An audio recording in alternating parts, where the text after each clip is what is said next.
Minsan sumagi ba sa isip nyo na magpapalamot si King Kong? Malamang sa hindi. Pero ang palamot pala magpapa-champion sa kanila sa Cibol Quali. Really good engagement coming in with the Angela Hart card. Nakatulong naman ng malala.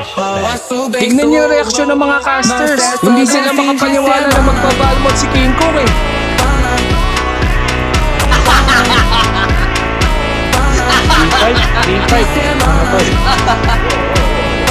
O di ba K5 na daw kagad? Nabigyan niya kagad si King Kong first turtle pa lang eh. Really good engagement coming in with the Angela Hart card. Nakatulong naman ng malala para sa Onyx.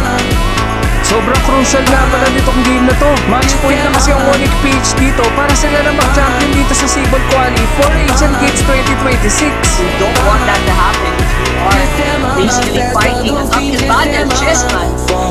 Makakatulong nga sa likod, and he's gonna put it down. And that's when the killer taking down. Marl Easy. Siyempre